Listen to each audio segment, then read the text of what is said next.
সমস্ত প্রাপ্তবয়স্ক পুরুষ টাকনুর নিচে কাপড় পরিধান করে, নিজের টাকা দিয়ে কাপড় কিনে নিজের পকেট থেকে খরচ করে।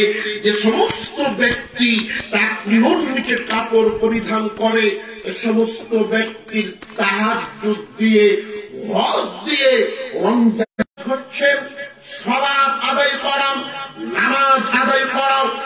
অথচ নামাজ না পড়লে একজন মানুষ সরাসরি জাহান্নামে যাবে, এরকম শরীয়তে বর্ণনা পাওয়া যায় না। অথচ টাকনুর নিচে কাপড় পরিধান করলে অবশ্যই ও ব্যক্তি জাহান্নামে যাবে। পৃথিবীর কেউ তাকে জাহান্নাম থেকে বাঁচাতে পারবে না। সম্মানিত উপস্থিতি, নাম্বার 2, যে ব্যক্তির সাথে কিয়ামতের মাঠে আল্লাহ সুবহানাহু ওয়া তাআলা কথা বলবেন না, ও ব্যক্তি হচ্ছে যে ব্যক্তি দান করে মানুষকে খোটা দিয়ে থাকে। একটা গরিব মানুষকে আপনি ভ্যান কেনার জন্য, রিক্সা কেনার জন্য পকেট থেকে 5,000 টাকা দিলেন। আগামীকালকে বলছেন, আব্দুল্লাহ আসো তো, একটু আমার কাজটা করে দাও, আমি একটু বড় বিপদের মধ্যে আছি। আব্দুল্লাহ বলছে যে ভাই আমি আজকে ব্যস্ত, আমি আপনার কাজটা করতে পারছি না। আপনি হুট করে বলছেন না, তোমাকে না কালকে আমি ভ্যান কেনার জন্য 5,000 টাকা দিলাম, আমি টাকা না দিলে তুমি ভ্যানই কিনতে পারতে না। এই যে কথায় মানুষের উপকার করে মানুষকে খোটা দেয়, নিজের পকেট থেকে টাকা দিয়ে মানুষের সাহায্য করা সত্ত্বেও মুখের কথার কারণে মানুষকে খোটা দেওয়ার কারণে ও ব্যক্তি এত বড় গুনাহগার হবে, ও ব্যক্তি এত বড় পাপ করবে যে কাল কিয়ামতে আল্লাহ তার সাথে কথাই বলবেন না, আল্লাহ তার দিকে রহমতের দৃষ্টি দিবেন না। নাম্বার 3, যে সমস্ত ব্যবসায়িক মিথ্যা কসম করে ব্যবসা করে।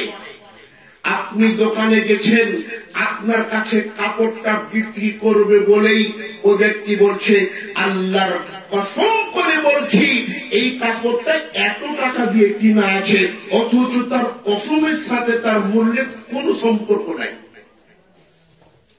আমি যাব, আমাকে বলবে হুজুর আপনার জন্য আমি কম টাকা ধরলাম, আপনি আমার পরিচিত মানুষ, হুজুর মানুষ, এই জন্য আপনার কম টাকা ধরলাম। আরেকজন যাবে, অপু বলবে আপনি পরিচিত তাই এত টাকা ধরলাম, অথচ সবার সাথে একরকম আলাপ আলোচনা চলছে। সম্মানিত উপস্থিতি, আল্লাহ এত দয়া থাকা সত্ত্বেও কিয়ামতের মাঠে 3 প্রকার মানুষের সাথে আল্লাহ কথা বলবেন না। 1, টাকনুর নিচে কাপড় পরেছে। 2, দান করে খোটা দেয়ছে। 3, মিথ্যা কসম করে ব্যবসা করেছে। সম্মানিত উপস্থিতি, এরকম ব্যবহার যদি আপনার মধ্যে থাকে, অতি শীঘ্রই এই পশুত্বের ব্যবহারকে পরিহার করার সবকিছু বিফলে চলে যাবে। রাসূল সাল্লাল্লাহু আলাইহি ওয়াসাল্লাম বলেন,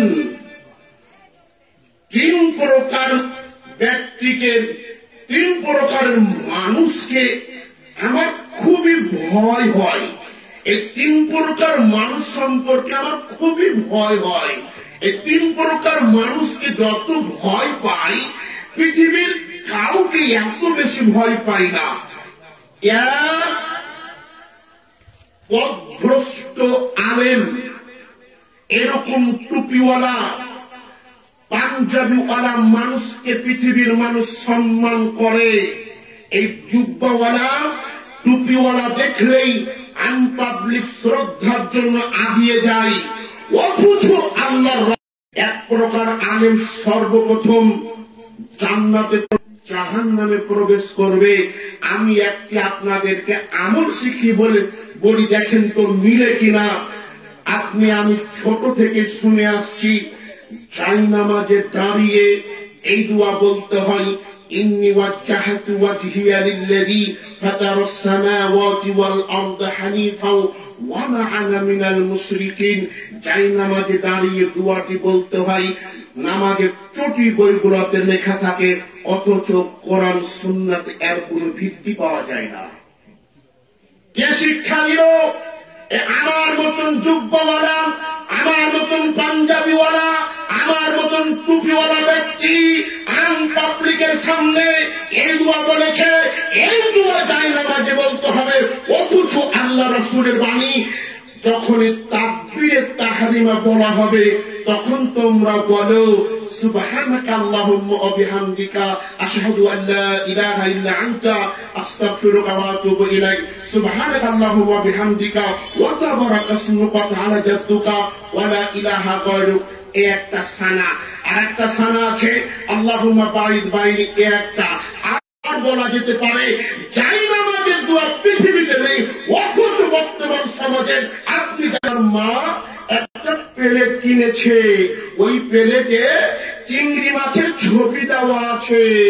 আপনার মা একটা প্লেট কিনেছে, একটা বাটি কিনেছে, ওই প্লেটে চিংড়ি মাছের ছবি দেওয়া আছে। আপনার বাবা একটা আয়না কিনেছে, ওই আয়নার পিছনে ডলফিন মাছের ছবি দেওয়া আছে। আপনিও বাড়ি যাচ্ছেন, আপনি তাহাজ্জুদ পড়েন, আপনি হাজি মানুষ, আপনিও বলছেন প্লেটটা কত সুন্দর, দেখতে কত ভালো লাগছে, চিংড়ি মাছের ছবি দেওয়া আছে, ডলফিন মাছের ছবি দেওয়া আছে, কত সুন্দর না প্লেট। আপনি সুনাম করছেন, আপনি বলছেন, আপনি কখনো চিন্তা করে দেখেছেন ওই প্লেট যে পর্যন্ত ভেঙে খান খান না করেছেন, যে পর্যন্ত ওই প্লেটকে বাড়ি থেকে দূরে ছুঁড়ে না ফেলেছেন, সেই পর্যন্ত আপনার বাড়িতে রহমতের ফেরেশতা আসবে না। আপনার সন্তান ছোট বাচ্চাটাকে আপনি পুতুল কিনে দিয়েছেন, আপনার ছেলে একটা বাঘের ছবি নিয়ে খেলছে, আপনার স্ত্রী তার আলমারিতে বিভিন্ন বাঘের ছবি, বিড়ালের ছবি দিয়ে একেবারে ভরে দিয়েছে, দেখতে খুবই ভালো লাগছে, কিন্তু আপনি কখনো কি চিন্তা করে দেখেছেন এই ছবি যে পর্যন্ত আলমারি থেকে বের না করেছেন সেই পর্যন্ত আপনি যতই তাহাজ্জুদ করেন না কেন, আপনি যতই ইসলামী আন্দোলন করেন না কেন, আপনার বাড়িতে সেই পর্যন্ত রহমতের ফেরেশতা আসবে না যেই পর্যন্ত বাড়ি থেকে এই মূর্তিগুলো না সরাবেন। সম্মানিত উপস্থিতি, আজকালকে বাবা মারা গেছেন, মা মারা গেছেন, আমরা আদর করে একটা ছবি বাড়িতে খোদাই করে রেখে দিয়েছি, নেতা নেত্রীর ছবি বাড়িতে খোদাই করে রেখে দিয়েছি। যে সমস্ত সন্তান নিজের বাবা, নিজের মা অথবা কোন নেতার ছবি বাড়িতে রাখে, এ সন্তান কখনো সুসন্তান হতে পারে না। এ সন্তান হচ্ছে একটা কুসন্তান, এ সন্তান একটা জঘন্য সন্তান। সুসন্তান কে? সুসন্তান তো সেই যে ব্যক্তি তার বাবাকে কবর দিয়ে আসলো, কবর দিয়ে এসে দেখলো বাড়িতে বাপের একটা ছবি টাঙ্গানো আছে, ছবিটা খুলে দিয়ে একেবারে ভেঙে খান খান করে দিল, ভেঙে খান খান করে দিয়ে কবরের পাশে গিয়ে বলছে রব্বিরহামহুমা কামা রব্বায়ানি সগীরা। আয় আল্লাহ তাআলা, আমার বাবা মাকে তুমি সেইভাবে লালন পালন করো যেভাবে আমার বাবা মা আমাকে ছোট কালে লালন পালন করেছে। রব্বিন ফিরলি, হে আল্লাহ তুমি আমাকে ক্ষমা করে দাও, ওয়ালিওয়ালিদাইয়া, হে আল্লাহ তুমি আমার পিতা মাতাকে ক্ষমা করে দাও। কবরের পাশে কাঁদছে, কবরের পাশে কাঁদছে। আল্লাহ রাসূল সাল্লাল্লাহু আলাইহি ওয়াসাল্লাম বলছেন, কোন সন্তান যদি কবরের পাশে গিয়ে এই দোয়াগুলো বলে আর চোখ দিয়ে পানি ফেলতে পারে, চোখের পানি নাকের ডগায় আসার পূর্বেই আল্লাহ সুবহানাহু ওয়া তাআলা তার মা বাবার কবরের শাস্তি মাফ করে দিবেন। সেই সুসন্তান, যে সন্তান বাপের ছবিকে ভেঙে খান খান করে দিয়ে বাবার কবরের পাশে গিয়ে দোয়া করে, আর কুসন্তান বাবার ছবিকে সুন্দর করে রাখে আর 2-3 জন হুজুর ডেকে কোরআন পড়িয়ে বাবাকে জান্নাতে পাঠিয়ে দেয়, আর খোঁজ রাখে না। এ হচ্ছে কুসন্তান। এই কুসন্তান কখনো ধর্মের উপকার করতে পারবে না, বাপ মার ক্ষতি করবে। সম্মানিত উপস্থিতি, রাসূল সাল্লাল্লাহু আলাইহি ওয়াসাল্লাম যখন মক্কা বিজয় করলেন, যখন তিনি কাবাতে ঢুকলেন, তখন তিনি দেখলেন 360টি মূর্তি আছে। 360টি মূর্তি কার? তার পিতা ইব্রাহিম আলাইহিস সালাম। কেন পিতা বললাম জানেন? মেরাজের রাতে আল্লাহর নবী যখন মেরাজে গেলেন, তখন ইব্রাহিম আলাইহিস সালাম তখন আল্লাহর নবীকে বলছেন, ও প্রিয় সন্তান, ও প্রিয় নবী, তোমাকে সালাম। মানে ওই জায়গা থেকে বোঝা যাচ্ছে আমাদের শেষ নবী হচ্ছে ইব্রাহিম আলাইহিস সালামের সন্তান। আর তার সন্তান হয়ে কাবাতে ঢুকে দেখলেন তার পিতার ছবি একেবারে ধোয়া আছে। সমস্ত মূর্তিগুলোকে ভেঙে খান খান করে দিলেন। আপনি মুসলমানের সন্তান, আপনার শরীরে কি প্রচুর আছে? আপনি তো মুসলমান, আপনি কেন মূর্তি আপনার বাড়িতে রাখলেন? আজকে যারা বক্তব্য শুনছেন, আমি আপনাদের বলতে যাচ্ছি, যদি শরীরে রক্ত থেকে থাকে, আপনি যদি মুসলমানের সন্তান হয়ে থাকেন, আপনার বংশ যদি মুসলমান হয়ে থাকে, আজকে এই বাড়ি থেকে এই মূর্তি সরানোর চেষ্টা করবেন ইনশাআল্লাহ। সম্মানিত উপস্থিতি, আল্লাহ নবী বললেন 3 প্রকার ব্যক্তিকে আমার খুবই ভয় হয়। 1, পথভ্রষ্ট আলেম। 2, আমার উম্মতের কিছু মানুষ অতি শীঘ্র মূর্তি পূজা করবে। নাম্বার 3, আল্লাহ রাসূল বলছেন, ওয়াসাতালহাকু কাবাইলু মিন উম্মতি বিল মুশরিকিন। আমার উম্মতের কিছু মানুষ অতি শীঘ্রই হিন্দুদের সাথে মিশে যাবে। আমার উম্মতের কিছু মানুষ অতি শীঘ্রই হিন্দুদের সাথে মিশে যাবে। আরে হিন্দুরা যেভাবে গান বাজনা করে, মুসলমানের সন্তান সেভাবে গান বাজনা করে। আজ থেকে গিয়ে 20 বছর পূর্বে যখন কোথায় গান বাজত, তখন বাবা মা বলতো আজকে হিন্দুর বিয়ে লেগেছে, এই জন্য গান বাজতেছে। এটা মানুষ জানতো, গান বাজনি বলতো। আজ কোথায় হিন্দুদের বিয়ে হচ্ছে, এই জন্য গান বাজতেছে। অথচ আজকে দেখেন, মৌলবীর বাড়ি তো বাজনা বাজে, হাজির বাড়ি তো বাজনা বাজে। আম পাবলিকের কথা বলবেন কি? আরে যে 5 ওয়াক্ত নামাজ পড়ে ওই ব্যক্তিরও বাড়িতে বাজনা বাজে, ওই ব্যক্তিও মাথায় টুপি দিয়ে ছেলে মেয়ে একসাথে বসে একটা সিনেমা দেখছে, কেউ লজ্জা বোধ করে না। প্রত্যেকটা মানুষের বাড়িতে আজকে রঙিন টিভি আছে। প্রত্যেকটা, ও মুরব্বি হোক আর হাজি হোক, প্রত্যেকটা মানুষের কাছে আজকে মোবাইল আছে। আরে টিভিতে কি হয়, তার চাইতে বেশি মোবাইলে হয়। ও মাথায় টুপি দিয়ে আছে, অথচ ন্যাংটা মেয়ে তার সামনে সবসময় নাচছে, তার কিছু আসতে যায় না। কারণ সে তো হিন্দু হয়ে গেছে, সে তো আর মুসলমান নাই, সে তো হিন্দুর সাথে মিশে গেছে। আরে হিন্দু হলে পহিলা বৈশাখ পালন করবে, মুসলমান সন্তান কেন পহিলা বৈশাখ পালন করতে গেল? হিন্দু পহিলা বৈশাখ পালন করতে পারে, কোন মুসলমান সন্তান পহিলা বৈশাখ পালন করতে পারে না। পহিলা বৈশাখ পালন করা মানে, আরে পহিলা বৈশাখের মুখে লাথি মারার জন্য জন্মগ্রহণ করেছি। পহিলা বৈশাখ পালন করব মানে পহিলা বৈশাখের মুখে লাথি মারার জন্য জন্মগ্রহণ করেছি। পহিলা বৈশাখে ইলিশ মাছ খাওয়া আর পায়খানা খাওয়া একেবারেই সমান। যে পর্যন্ত কোন যুবক বা কোন যুবতী যদি পহিলা বৈশাখকে উপলক্ষ করে, 31st নাইট উপলক্ষ করে, ভালোবাসা দিবস উপলক্ষ করে কোন যুবক যুবতী যদি হ্যাপি নিউ ইয়ার লিখে থাকে, হ্যাপি নিউ ইয়ার যদি লিখে থাকে, আর এই যুবক যুবতী যদি মরার পূর্বে তওবা করার সুযোগ না হয়, যদি তওবা করতে না পাই, এটা লেখলো আর কালকে মরে গেল। যদি তওবা করার সুযোগ না হয় আর ওই ব্যক্তির পক্ষ থেকে যদি তামাম পৃথিবীর সমস্ত সম্পদ আল্লাহ রাস্তায় দান করে দেওয়া হয়, তবু ওই ব্যক্তি জাহান্নাম থেকে মুক্ত হবে না। যে দেশে আজও হাজারো মানুষ অনাহারে ঘুম পাড়ে, যে দেশে হাজারো মানুষ বস্ত্রহীন ভাবে রাত কাটায়, সে দেশের মানুষ হিন্দুদের কীর্তি কালচার গ্রহণ করে পহিলা বৈশাখ পালন করবে। মানে যুবক, তোমাকে বলছি, যেই টাকা দিয়ে তুমি পহিলা বৈশাখ পালন করার নিয়ত করেছ, ওই টাকা আজকেই গরিব মানুষদের কাছে এরকম মসজিদে দান করে দিয়ে আল্লাহর কাছে ক্ষমা চেয়েও, আল্লাহ আমি কোন মুসলমানের সন্তান, আমি কোনদিন পহিলা বৈশাখ পালন করতে পারবো না।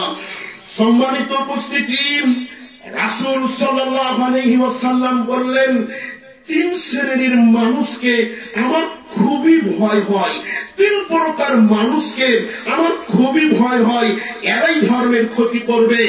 1, পথভ্রষ্ট আলেম। 2, আমার উম্মতের কিছু মানুষ মূর্তি পূজা করবে। 3, আমার উম্মত হিন্দুদের সাথে মিশে যাবে, এটা আমার বড় ভয় হয়। সম্মানিত উপস্থিতি, এতক্ষণ পর্যন্ত যে বক্তব্য দিলাম, এই বক্তব্য শুধু শুনলে হবে না, মনে প্রাণে অবশ্যই পালন করার চেষ্টা করবেন। রাসূল সাল্লাল্লাহু আলাইহি ওয়াসাল্লামকে উকবা ইবনে আমির রাদিয়াল্লাহু তাআলা আনহু প্রশ্ন করলেন, হে আল্লাহর রাসূল, মান নাজাতু, কি করলে আমি মুক্তি পাবো? কোন কাজ করলে আমার মুক্তি হবে? কোন কর্ম করলে আমি দুনিয়াতে এবং আখিরাতে মুক্তি পেয়ে যাব? রাসূল সাল্লাল্লাহু আলাইহি ওয়াসাল্লাম বললেন, 3টি কাজ করো। দুনিয়াতে একটা পাপ আছে, পৃথিবীতে একটি পাপ আছে, যে পাপ সবাই করে, আলেমও করে, হাজিও করে, নামাজিও করে, বেনামাজিও করে, সবাই করে। পাপটা করতে এত মজা লাগে, সে চিন্তাও করতে পারে না এ পাপ কত বড় পাপ। সে পাপের নাম হচ্ছে গীবত করা। দুজন মানুষ পাশাপাশি দাঁড়ালে সমালোচনা করতে থাকবে, দুজন পাশাপাশি দাঁড়ালে আর একজনের সমালোচনা না করলে তার পেটের ভাত হবে না। সুদ সবাই খেতে পারে না, পারে নাকি? ঘুষ সবাই খেতে পারে না, পারে নাকি? জেনা ব্যভিচার সবাই করতে পারে না, আর জেনা ব্যভিচার করতে হলে অনেক সময় লাগে, একটা ঘর ফাঁকা লাগে, মেয়েটার সাথে একটা সংযোগ করতে হয়, সবকিছু করার পরে, এত পরিকল্পনা করার পরেও জেনা ব্যভিচার করা যায় না। কিন্তু গীবত কোন পরিকল্পনা লাগে না, কোনো কিছু লাগে না। দুজন ব্যক্তি এক জায়গাতে হলেই আরেকজনের নামে সমালোচনা না করলে তাদের সময় নষ্ট হবে, তাদের সময় পার হবে না। সম্মানিত উপস্থিতি, আল্লাহ নবী বলছেন, যদি কারো নামে গীবত করা হয়, যদি কারো নামে সমালোচনা করা হয়, আর ওই জায়গাতে যদি কোনো ব্যক্তি বাধা দেয় যে সমালোচনা করা যাবে না, আল্লাহ রাসূল সাল্লাল্লাহু আলাইহি ওয়াসাল্লাম বলছেন, ওই ব্যক্তিকে আল্লাহ পাক জাহান্নাম থেকে মুক্ত করে দিবেন। আমার নামে গীবত করা হচ্ছে, আপনি আসলেন, এসে যদি শুনছেন, তখন আপনি ওটা বন্ধ করবেন কি? আপনি তখন বলছেন কি জানেন, আরে মাসুদ হুজুর কার বেটা জানো, মুখের বেটা, কি জানে গো, মাসুদ হুজুর ভালো মানুষ নয়, ওর নামে অনেক সমস্যা। দুইজন সমালোচনা করছেন আমাকে নিয়ে, আর আপনি তৃতীয় জন যে হাজির, আপনি ওখানে থামাবেন কি উস্কানি মারছেন? মানি না? এখন যদি থামিয়ে দিতে পারি, তা আল্লাহ নবী সাল্লাল্লাহু আলাইহি ওয়াসাল্লাম বলছেন, ওই ব্যক্তিকে আল্লাহ পাক দোজখ থেকে মুক্ত করে দিবেন। রাসূল সাল্লাল্লাহু আলাইহি ওয়াসাল্লাম বলেন, মেরাজের রাত্রে আমাকে নিয়ে যাওয়া হলো।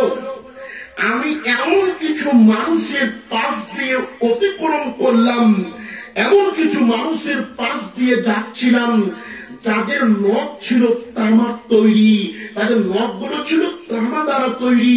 এই তামার নখ দিয়ে তাদের মুখের বস্তুগুলোকে চিমটি কাটতেছে আর ছিঁড়ে ছিঁড়ে টুকরো টুকরো করতেছে। তাদের বুকের বস্তুগুলোকে ছিঁড়ে ছিঁড়ে একেবারে টুকরো টুকরো করতেছে। রাসূল সাল্লাল্লাহু আলাইহি ওয়াসাল্লাম জিবরাইলকে বলছেন, মান হাউলা ইয়া জিবরাইল, হে জিবরাইল, এরা কারা? এদের কেন অবস্থা এত খারাপ? এরা কেন এত সমস্যার মধ্যে রয়েছে? তখন জিবরাইল আলাইহিস সালাম বলছেন, হে আল্লাহর রাসূল, এ হচ্ছে আপনার উম্মতের গীবতকারী, এ হচ্ছে আপনার উম্মতের সমালোচনাকারী। কয়টা পর্যন্ত আমার দেখেন? কত পাচ্ছি? আচ্ছা, চলে সম্মানিত উপস্থিতি, যেটা বলছিলাম, এত কষ্ট কিসের? এত কষ্ট হচ্ছে এই যে গীবত করার কারণে তাদের মুখের মাংসগুলোকে ছিঁড়ে টুকরো টুকরো করতেছে। সম্মানিত উপস্থিতি, এই জন্য আল্লাহর নবী সাল্লাল্লাহু আলাইহি ওয়াসাল্লাম বলছেন, তিনটি কাজ করো, মুক্তি পেয়ে যাবা। তিনটি কর্ম করো, মুক্তি হয়ে যাবে। এক, জিহ্বা নিয়ন্ত্রণ করো, মুখে যা আসে বলো না। মুখে ভালো কথা থাকলে বলো, নচেৎ চুপ থাকো। এটাই করলেন। নাম্বার দুই, ওয়ালিয়াসাকা বাইতুকা, বিনা প্রয়োজনে বাড়ির বাহিরে যেও না। আরে মেয়ে মানুষ তো যাবে না, মেয়ে মানুষ তো বাজারে যাবে না। আরে আপনি পুরুষ মানুষ, আপনিও বিনা প্রয়োজনে বাজারে যাবেন না। আপনার প্রয়োজন শেষ, বাড়িতে বসে আল্লাহর জিকির আজকার করেন। যদি বাজারে আড্ডা মারে থাকতে পারেন, তাহলে আপনি বাড়িতে বসে থাকবেন আর বাড়িতে বসে আল্লাহর জিকির আজকার করবেন। আর যখনই আপনি আল্লাহর জিকির আজকার করতে পারবেন, তখন আপনি মুক্তি পেয়ে যাবেন। সুবহানাল্লাহ। আর আজকাল তো বাজারে মেয়ে মানুষ ভরে গেছে। আমার সময় খুব সংখ্যা, এখানে বক্তব্য টানে হেঁটে নিয়ে আসছি। নাম্বার তিন,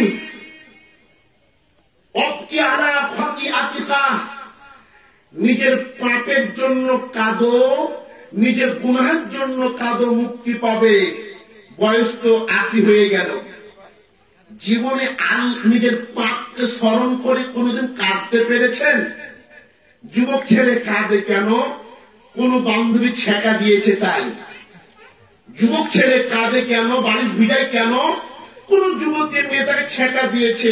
আরে ছেলেও কাঁদে, ছেলের মাও কাঁদে, ছেলের বাপও কাঁদে। মেয়ের পা ধরে, তুমি আমার ছেলেকে বিবাহ করো, নাহলে আমার ছেলে জীবন দিয়ে দিবে। জীবনে পাপকে স্বীকার করে, পাপের কথা স্মরণ করে আমরা এখানে যারা বসে আছি, এমন একটা রাত পার হয়নি যে রাতে এ পাপটা করেছি। না জানি এখনই মরে গেলে কবরে কি শাস্তি হবে, এখন যদি মরে যাই আমার কি হতে পারে, এটা স্মরণ করে জীবনে আপনি আমি কাঁদতে পারিনি। রাসূল সাল্লাল্লাহু আলাইহি ওয়াসাল্লাম বলেন, তিনটি কাজ করে মুক্তি হয়ে যাবে। এক, জিহ্বা নিয়ন্ত্রণ করো, মুখ নিয়ন্ত্রণ করো, তোমার মুক্তি হবে। দুই, বিনা প্রয়োজনে বাড়ির বাহিরে যেও না। তিন, নিজের পাপের জন্য কাঁদো, মুক্তি হবে ইনশাআল্লাহ। সম্মানিত উপস্থিতি, এবার আপনি আসেন, এই কথাগুলো এই জন্য বললাম, এখন আপনার জীবনটা কত বড়। আপনি যে পাপ করছেন, আল্লাহকে স্মরণ করেন না, জীবনটা কত খালি দেখেন তো। সহিহ ইবনে মাজাহ, রাসূল সাল্লাল্লাহু আলাইহি ওয়াসাল্লাম বলেন, আমারু উম্মতি মা বাইনা 60 ইলা 70। আমার উম্মতের বয়স হলো 60 থেকে 70 বছর। আমার নবী বলছেন, আমার উম্মত পৃথিবীতে বাঁচবে 60 থেকে 70 বছর। ও আকাল্লুহুম মান ইয়াজুজু যালিকা, অল্প সংখ্যক কিছু ব্যক্তি এই সংখ্যাকে অতিক্রম করবে। অধিকাংশ মানুষ 60 থেকে 70 বছর পাওয়ার পূর্বেই দুনিয়া থেকে বিদায় হয়ে যাবে। আপনি কি 60 থেকে 70 বছর পাওয়ার পরে দুনিয়াতে বাঁচতে চান? খুব স্বাদ আপনার 60 থেকে 70 বছর পার হয়ে গেলে কোমরটা বাঁকা হয়ে আসে, বিভিন্ন অসুখ ধরে ফেলে, প্যারালাইসিস হয়ে যায়। ছেলে বলে আব্বার জন্য একটু দোয়া করিয়েন তো, রাত যেন সেগুলো মরে যায়, জমিটা ভাগ করে নিব। মেয়ে বলছে বাপ মরে না কেন, শান্তি পাই, জমিটা ভাগ পেতাম। ছেলের বউ বলছে এই বুড়া মরলে শান্তি পাই। 70 বছরের পরে যে জীবন, এই জীবন পৃথিবীতে বেঁচে থাকলেও আপনাকে পৃথিবীর মানুষ 5 পয়সার মূল্যায়ন করবে না, পৃথিবীর মানুষ আপনাকে 5 পয়সার দাম দিবে না। এই জন্য রাসূল সাল্লাল্লাহু আলাইহি ওয়াসাল্লাম প্রতি নামাজে বলতেন ওয়াউযু বিকা মিন আরজালিল উমরি, আল্লাহ তুমি আমাকে বার্ধক্যবশের কষ্ট থেকে আমাকে রক্ষা করো। আল্লাহ নবী সাল্লাল্লাহু আলাইহি ওয়াসাল্লাম 63 বছরে দুনিয়া থেকে জীবন দিয়েছেন। আর আপনার খুব চাওয়া পাওয়া, আমি এই করব ওই করব, হুজুগে বাঙ্গাল করতেই থাকে, আল্লাহ বিল্লাহ নাম নাই, খুব করে মারা যায়। বয়স কত? 60 থেকে 70 বছর। এই 60 থেকে 70 বছরের মধ্যেই জীবন একবারে খান হয়ে যাবে। রাসূল সাল্লাল্লাহু আলাইহি ওয়াসাল্লাম বলেন মদ্দুনিয়া ফিল আখিরাতি, দুনিয়ার মোকাবেলায় আখিরাতের মোকাবেলায় দুনিয়ার উপমা হচ্ছে ওইরূপ, আখিরাতের মোকাবেলায় দুনিয়ার উপমা হচ্ছে ওইরূপ। তোমাদের কোন ব্যক্তি সমুদ্রের মধ্যে আঙ্গুল ডুবালো, আঙ্গুলটা ডুবিয়ে আবার ফিরিয়ে আনলো, ফিরিয়ে আনার পরে আঙ্গুলের দিকে তাকালো, আঙ্গুল কতটুকু পানি নিয়ে এসেছে, যতটুকু পানি আঙ্গুল নিয়ে এসেছে অতটুকু পানি হচ্ছে দুনিয়ার জীবন, বিশাল সমুদ্রটা হচ্ছে আখিরাতের জীবন। সেই হিসাবে দুনিয়াতে কয় সেকেন্ড আছে আমরা চিন্তা করেন, যে দুনিয়ার শুরু আছে শেষ নাই। আল্লাহ সুবহানাহু ওয়া তাআলা বলেন কুল্লু নাফসিন যায়িকাতুল মাউত, যার জীবন আছে, যার প্রাণ আছে, তাকে অবশ্যই মৃত্যুর স্বাদ গ্রহণ করতে হবে, মৃত্যুর হাত থেকে কেউ মুক্তি পাবে না। যার জীবন আছে সে মরবে। আমাদের কাছে যে মালাকুল মাউত আছে, আপনারা জানেন যে আজরাইল আলাইহিস সালাম আমার সামনে ওস্তাদি বসে আছে, আজরাইল বলতে কোনো কিছু নাই, ওটা যে মালাকুল মাউত মৃত্যুর ফেরেশতা, এতটুকু বুঝতে হবে আপনাকে। আজরাইল মাজরাইল এগুলো মানুষ নাম দিয়েছে ভয়ঙ্কর হিসাবে, যে নামটা হলো মালাকুল মাউত, মরণের ফেরেশতা। এই মরণের ফেরেশতাও দুনিয়া থেকে মৃত্যুর স্বাদ গ্রহণ করবে। এই মরণের ফেরেশতাও মৃত্যুর হাত থেকে মুক্তি পাবে না। রাসূল সাল্লাল্লাহু আলাইহি ওয়াসাল্লাম বলেন মরণ নামক বস্তুর মরণ হবে কাল কিয়ামতের মাঠে। এই মরণ নামক বস্তুকে জান্নাত জাহান্নামের মধ্যবর্তী জায়গায় দাঁড় করিয়ে দেওয়া হবে, একটা সাদা কালো মিশ্রিত দুম্বা আকারে। যখন এটা জান্নাত জাহান্নামের মধ্যখানে দাঁড় করিয়ে দেওয়া হবে, তখন আল্লাহ সুবহানাহু ওয়া তাআলা জান্নাতীদেরকে বলবেন, ও জান্নাতীরা দেখো তো তোমরা কি এটা চিনতে পারছো? জাহান্নামীদেরকে বলবে, ও জাহান্নামীরা তোমরা দেখো তো তোমরা কি এটা চিনতে পারছো? তখন জান্নাতি জাহান্নামী উভয় বলবে, হ্যাঁ আমরা চিনতে পারছি, এটা হচ্ছে মরণ। এই জিনিস আমার কাছে যখন এসেছিল তখনই দুনিয়ার স্বাদ নষ্ট হয়েছে। এই জিনিস যখন আমার কাছে এসেছিল তখনই আমি পৃথিবীতে লাশ হয়ে গেছিলাম। এই জিনিস যখন আমার সামনে এসেছিল তখনই দুনিয়ার মায়া নষ্ট হয়েছিল। এর নাম হচ্ছে মরণ। আল্লাহ সুবহানাহু ওয়া তাআলা এবার আদেশ করবেন, এই মরণ নামক বস্তুকে জান্নাত জাহান্নামের মধ্যবর্তী জায়গায় শয়ন করা হবে, শুয়ে দেওয়া হবে। এবার শুয়ে দেওয়ার পরে এই মরণ নামক বস্তুর মরণ হয়ে যাবে। সেই দিন থেকে জান্নাতীরা জান্নাতে আর কোনোদিন মরবে না, জাহান্নামীরা জাহান্নামে আর কোনোদিন মরবে না। এতক্ষণ বুঝতে পারলাম যার জীবন আছে সেও মরবে, মরণ নামক বস্তুও মরবে, আরে এই পৃথিবী যা দেখছে সব ধ্বংস হয়ে যাবে। আল্লাহ সুবহানাহু ওয়া তাআলা বলেন, কুল্লু শাইইন হালিকুন ইল্লা ওয়াজহা, পৃথিবীতে যত যা কিছু আছে, আকাশ নক্ষত্র তারকারাজি পৃথিবীর সব কিছু ধ্বংস হয়ে যাবে, একমাত্র মাত্র অবশিষ্ট থাকবে। আল্লাহ সুবহানাহু ওয়া তাআলা কুল্লু মান আলাইহা ফান ওয়া ইয়াবকা ওয়াজহু রাব্বিকা যুল জালালি ওয়াল ইকরাম। পৃথিবীর যা কিছু দেখতে পাচ্ছি সবকিছু ফানা হয়ে যাবে, সবকিছু ধ্বংস হয়ে যাবে, কোনো কিছুই টিকে থাকবে না, সবকিছু শেষ হয়ে যাবে। একমাত্র অবশিষ্ট থাকবে আল্লাহ সুবহানাহু ওয়া তাআলা। সম্মানিত উপস্থিতি, তবে মানুষের যখন মরণ চলে আসে, মানুষ যখন মরণের কাছাকাছি হয়ে যায়, তখন মানুষ আল্লাহকে বলে, আল্লাহ আমাকে একটু সময় দাও, আমি পৃথিবীতে বাঁচতে চাই। ফায়াকুলু রাব্বি লাউলা আখখারতানি ইলা আজালিন করিব। আল্লাহ আমাকে কিছু সময় দাও, আমাকে অল্প সময় দাও, আমি পৃথিবীতে বাঁচতে চাই। আমি পৃথিবীতে বেঁচে দুইটি কাজ করব। এক, ফাআসাদ্দাকা, পৃথিবীতে আমি দান সদকা করব, ওয়া আকুন মিনাস সালিহিন, এবং ভালো মানুষদের অন্তর্ভুক্ত হয়ে যাব। মরণের সময়তে মানুষ এই কথাগুলো বলতে থাকে, মরণের সময় মানুষ এই বক্তব্য দিতে থাকে, কিন্তু আল্লাহ সুবহানাহু ওয়া তাআলা বলছেন, ইযা জাআ আজালুহুম লা ইস্তাখিরুনা সাআতাও ওয়া লা ইস্তাকদিমুন।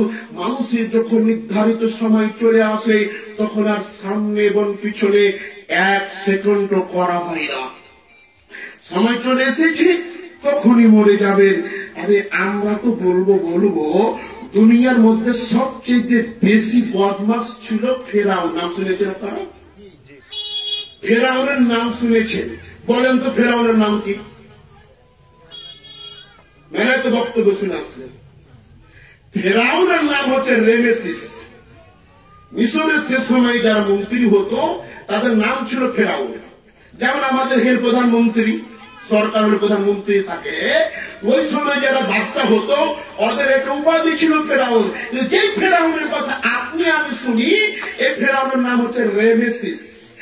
এই বদমাস যখন মৃত্যু সজ্জায়, হাত্তা ইদা আদরাকাহুল গরক, যখন একেবারেই সাগরে ডুবে যাচ্ছে, একেবারেই যখন ডুবে পানি খাচ্ছে, পানি খেতে খেতে যখন পেটটা একেবারেই পটকা মাছের মতন ফুলে গেছে, তখন এই ফেরাউন তখন আল্লাহকে ডেকে বলেছিল, ক্বালা আমানতু আন্নাহু লা ইলাহা ইল্লাল্লাযী আমানাত বিহি বানু ইসরাঈল ওয়া আনা মিনাল মুসলিমিন।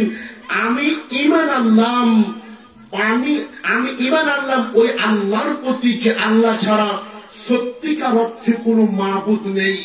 যে আল্লাহর প্রতি ঈমান এনেছে বনি ইসরাঈলদের মানুষ, ওয়া আনা মিনাল মুসলিমিন, আমি সাক্ষ্য দিচ্ছি আমি একজন মুসলমান।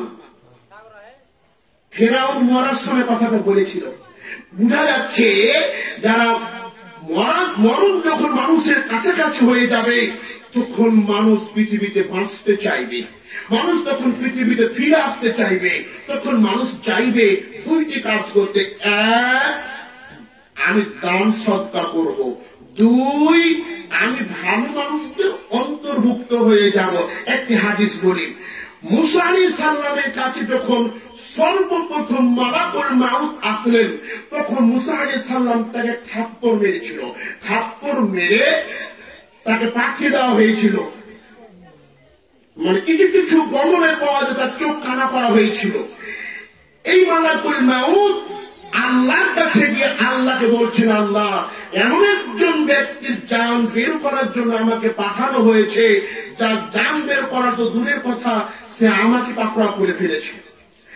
আর ফেরাউনের মতো বদমাশকে শায়েস্তা করার জন্য মুসা আলাইহিস সালামের মতো রাগী মানুষ না হলে হতো না।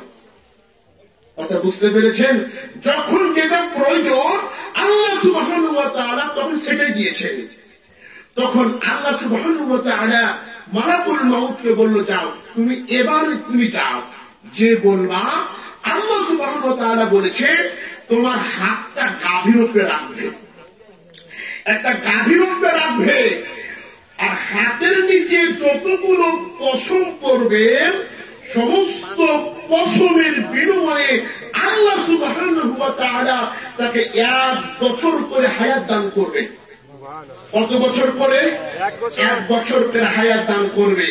এই কথা যখন মালাকুল মাউত মুসা আলাইহিস সালামের কাছে এসে বললেন, তখন মুসা আলাইহিস সালাম বলছেন, আল্লাহ তারপরে কি হবে?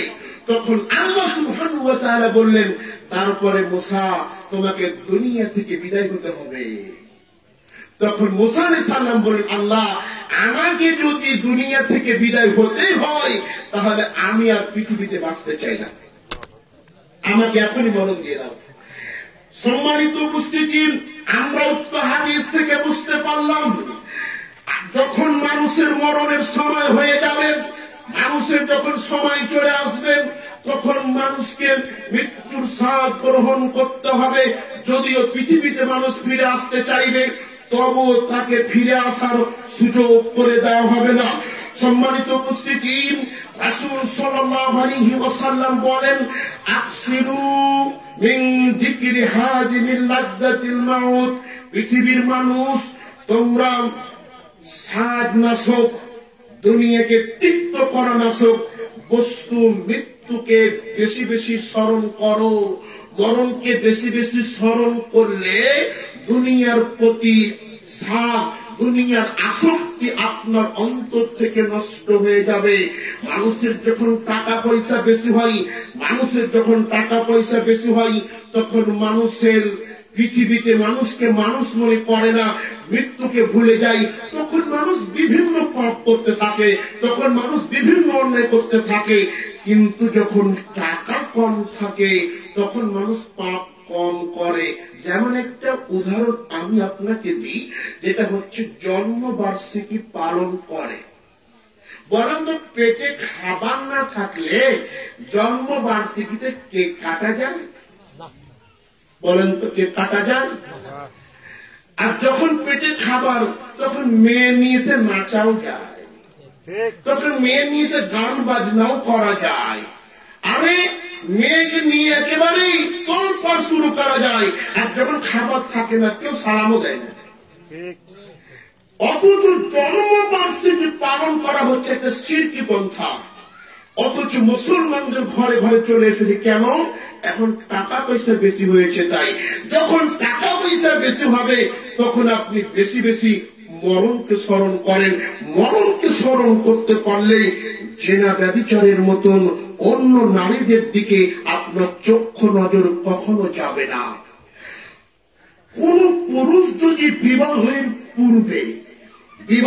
পূর্বে যদি কোন পুরুষ জেনা ব্যভিচারে লিপ্ত হয়, তাহলে ওই পুরুষকে 100 বেত্রাঘাত করতে হবে এবং 1 বছরের জন্য দেশান্তর করতে হবে। আর যদি কোন পুরুষ বা নারী বিবাহের পরে জেনা ব্যভিচারে লিপ্ত হয়, আকাশের নিচে জমিনের উপরে ওই নারী পুরুষের বাঁচার কোনো পথ নেই। কবর পর্যন্ত পুঁতে দিয়ে চতুর্দিক থেকে পাথর মেরে মেরে হত্যা করতে হবে। এদেশের হাজারো দুলা ভাইকে কোমর পর্যন্ত পুঁতে দিয়ে চতুর্দিক থেকে পাথর মেরে হত্যা করতে হবে। এদেশের হাজারো দুলা ভাই নিজের শ্যালিকার সাথে গোপনে সংগোপনে ভালোবাসার নাম দিয়ে জেনা ব্যভিচারে লিপ্ত হয়ে থাকে। এদেশের হাজারো ভাবিকে কোমর পর্যন্ত পুঁতে দিয়ে চতুর্দিক থেকে পাথর মেরে মেরে হত্যা করতে হবে। এদেশের হাজারো ভাবি তার স্বামীর অনুপস্থিতিতে নিজের দেবরের সাথে সংগোপনে জেনা ব্যভিচারে লিপ্ত হয়ে থাকে। এদেশের হাজারো শিক্ষককে কোমর পর্যন্ত পুঁতে দিয়ে চতুর্দিক থেকে পাথর মেরে মেরে হত্যা করতে হবে। এদেশের হাজারো শিক্ষক পরীক্ষায় নাম্বার দেওয়ার নাম দিয়ে সুন্দরী মেয়েকে ডেকে নিয়েছে খারাপ কাজে লিপ্ত হয়ে থাকে। সম্মানিত উপস্থিতি, জেনা ব্যভিচার এত বড় পাপ হওয়া সত্ত্বেও আজকে মানুষের চরিত্র পশুর মতো হয়ে গেছে। আজকে মানুষের চরিত্র একেবারে পশুর মতো হয়ে গেছে। একজনের সংসার করছে একটা নারী, একজনের সংসার করতেছে, আবার অন্য স্বামীর সাথে ঘর বাঁধছে। অথচ ইসলাম বলে কোন পুরুষ কোন মেয়েকে যদি তালাক দেয় তাহলে ওই মেয়েকে অবশ্যই 3 মাস ইদ্যত পালন করতে হবে। 3 মাস ইদ্যত পালন করার পরে ওই নারী অন্য কোন জায়গায় বিবাহ করতে পারে। অথচ বাংলাদেশে আজকে অহরহ মুসলমানের চরিত্র একেবারে পশুকে হার মানিয়ে ফেলেছে। এক স্বামী সংসার করছে, ওই স্বামীকে ভালো লাগে না, আবার আরেকজনের সাথে প্রেম করে পরকিয়া করে ওই স্বামীকে একেবারে ঘরের মধ্যে রেখে দিয়ে তার সংসার করছে। কথা ঠিক না ঠিক? সম্মানিত উপস্থিতি, এ সমস্ত নারীগুলোকে কোমর পর্যন্ত পূজা দিয়ে চতুর্দিক থেকে পাথর মেরে মেরে হত্যা করতে হবে। সম্মানিত উপস্থিতি, মানুষের যখন টাকা বেশি হয়, মানুষের যখন পয়সা বেশি হয়, তখন মানুষ বিভিন্ন পাপ কাজ করতে পারে। এই জন্য রাসূল সাল্লাল্লাহু আলাইহি ওয়াসাল্লাম বলছেন, যখন তোমাদের পাপ করার যখন মনমস্ত হয়ে যাবে, তখন তোমরা মরণকে বেশি বেশি স্মরণ করো। তখন তোমরা মরণকে বেশি বেশি স্মরণ কর। আহারে, আমি যদি এখন এই পাপটা করি, তাহলে আমি যদি এখনই মরে যাই, তাহলে আমার কি হতে পারে? এভাবে মরণকে বেশি বেশি স্মরণ করতে হবে। রাসূল সাল্লাল্লাহু আলাইহি ওয়াসাল্লামের কাছে একজন আনসার গোত্রে একজন আনসারী সাহাবী রাসূল সাল্লাল্লাহু আলাইহি ওয়াসাল্লামের কাছে এসে বলছেন, ইয়া রাসূলুল্লাহ, ইয়া আল্লাহ রাসূল সাল্লাল্লাহু আলাইহি ওয়াসাল্লাম, আইয়ুল মুমিনিনা আফজল, মুমিনদের মধ্যে সবচাইতে দামি, মুমিনদের মধ্যে সবচাইতে শ্রেষ্ঠ মুমিন কে? রাসূল সাল্লাল্লাহু আলাইহি ওয়াসাল্লাম বললেন, আহসানুহুম খুলুকান, মুমিনদের মধ্যে যার চরিত্র ভালো সে হচ্ছে সবচাইতে দামি মুমিন। নামাজের কথা বললেন, যে মুমিন নামাজ পড়ে সে দামি মুমিন বলেছে কি? রোজার কথা বলেছে, হজের কথা বলছে। মানে এগুলো করি যদি খারাপ চরিত্র থাকে তাহলে লাভ হবে? আজকালকে তোমার নামাজও করে, সুদও খায়, নামাজও পড়ে, বিভিন্ন পাপের সাথে জড়িত। ঠিক না? ঠিক। সম্মানিত উপস্থিতি, ভালো চরিত্র কি জিনিস একটা হাদিস বলি। রাসূল সাল্লাল্লাহু আলাইহি ওয়াসাল্লাম বলছেন, ইন্না আসফালা সাইয়্যিন ইনজু ফি মিজানিল মুমিনি ইয়াওমাল কিয়ামাহ, কিয়ামতের দিন মুমিনের পাল্লায় সবচেয়ে ভারী যে জিনিসটা রাখা হবে, সবচেয়ে ওজনশীল যে জিনিসটা রাখা হবে, তা হলো ভালো আচরণ। কিয়ামতের মাঠে ভালো আচরণ যত ওজনশীল হবে, কিয়ামতের মাঠে ভালো আচরণ যত ওজনশীল হবে, অন্য কোন আমল এত ওজনশীল হবে না। সারা জীবন নামাজ কালাম করলেন, দান খয়রাত করলেন, এনে কি কিয়ামতের মাঠে যত ওজনশীল না হবে, তার চাইতে বেশি ওজনশীল হবে ভালো আচরণ। মানুষকে হাজি হজ করেছে, হজ করে বাড়ি এসেছে, বাড়িতে ঢুকতেই পারেনি, তার জমিতে দেখছে একটা ছাগল লেগে আছে, মাথায় টুপি রুমাল বেঁধিয়ে আছে। এবার ছাগলের মা বাপ তুলে বলা শুরু করলো। বলেন তো আচরণটা ভালো না খারাপ? আর প্রতিবেশীও খারাপ, প্রতিদিন খালি ছাগল ছাড়িয়ে দেয়। আরে প্রতিবেশী যতই ছাগল ছাড়ুক না কেন, আপনি হাতে হন না কেন? এই বিচার করেন। হাদিস পর আলোচনা চলছে, এরকম স্লোগান দিয়ে বক্তা নিয়ে আসবেন না। হাদিস কোরআন, যেটা হাদিস কোরআনের চাইতে কোন বক্তার সম্মান বেশি হতে পারে না। হাদিস পরে আলোচনা চলবে, এই আলোচনা বাদ দিয়ে বক্তার সম্মান আড়াই তাকবীর বলতে হবে। মানে খবরদার এই ভুল জীবনে করবেন না। সম্মানিত উপস্থিতি, বলেন তো আমি কি বলছিলাম? এই যে ছাগল, ছাগল যতই খারাপ না কেন, একজন মুমিনের মুখের ভাষা কখনো খারাপ হতে পারে না। আমার মুরব্বী কারা কথা বলছে, আর একজন 12 বছরের ছেলে বলছে, এই চুপ থাকেন আপনি, কি বুঝেন আপনি? বর্তমান সময় এ সমস্ত ছেলেদের বেশি না কম? মুরব্বীদের সম্মান করতে চায় না। এই আচরণটা ভালো না খারাপ?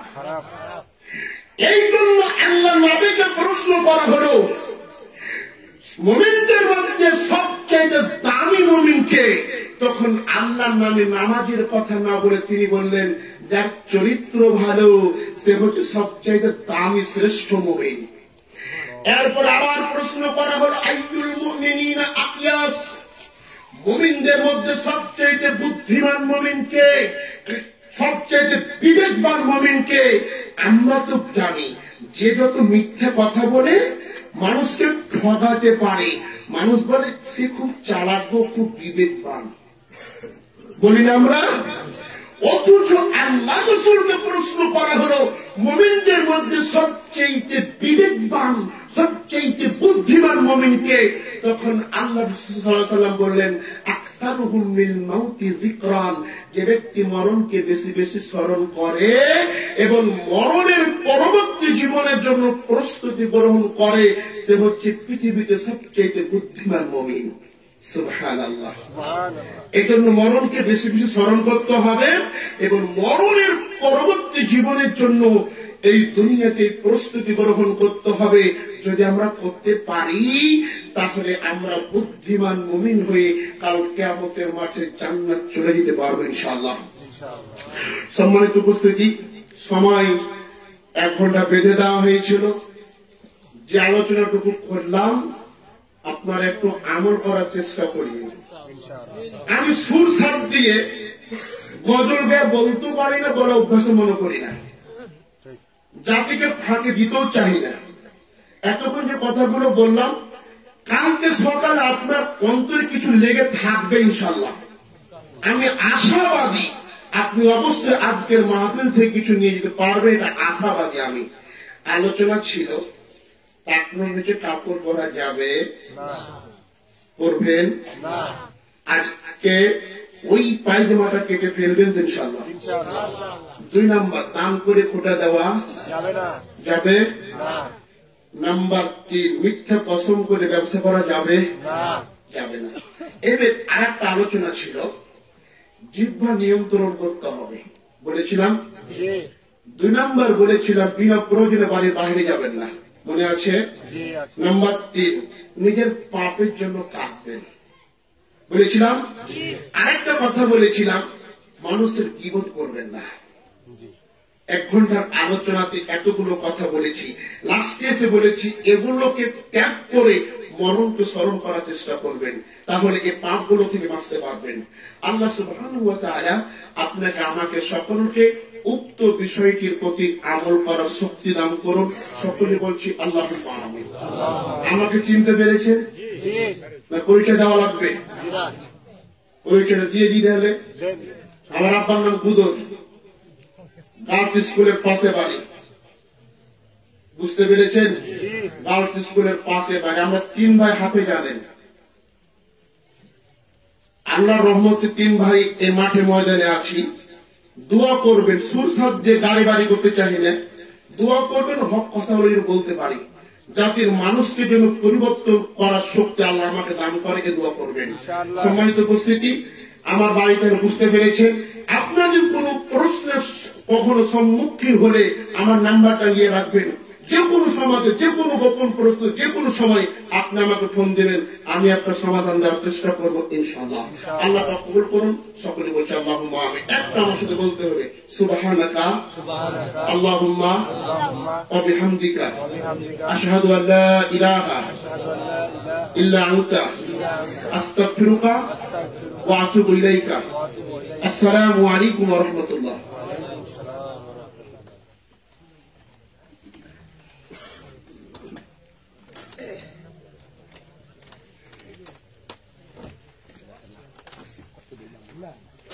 الحمد لله.